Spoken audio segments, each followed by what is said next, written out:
Once again, college officials are told they can't discriminate against religious groups, and this time, it's going to cost them. For the Colson Center, I'm John Stonestreet. This is Breakpoint. 2019 is turning out to be a bad year for University of Iowa officials, but a good one for Christian students there.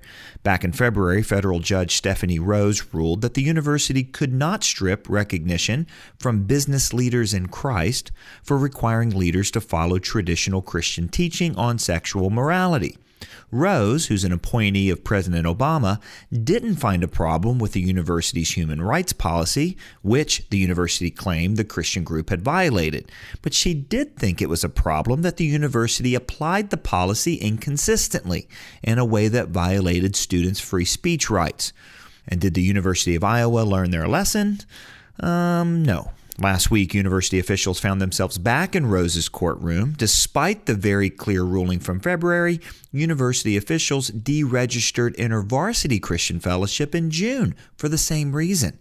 Now, I'm not sure what the university expected, but Judge Rose had not changed her opinion about what the Constitution requires in the last 7 months. In fact, this time she let him have it. Since the February ruling, she wrote in her opinion, university officials proceeded to broaden enforcement of the human rights policy in the name of uniformity, applying extra scrutiny to religious groups in the process, while at the same time continuing to allow some groups to operate in violation of the policy and formalizing an exemption for fraternities and sororities. The court, she wrote, does not know how a reasonable person could have concluded this was acceptable.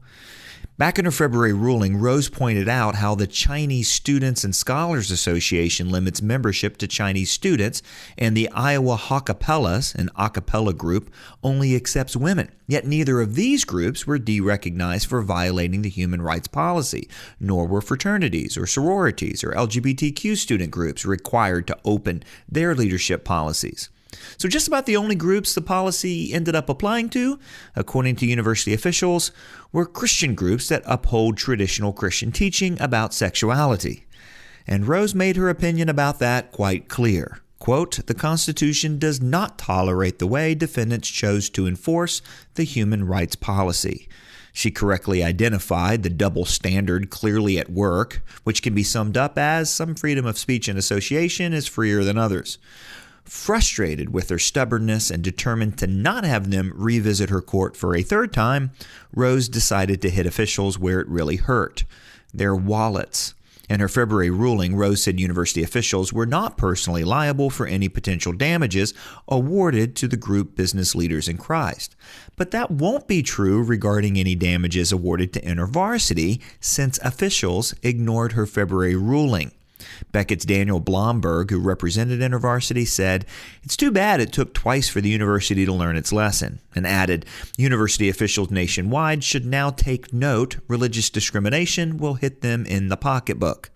Even if InterVarsity never collects a nickel from these hostile university officials, the ruling is still a big win for religious freedom on college campuses. And it's another chapter in what's becoming quite a long story of why believers ought to actively defend their religious freedom.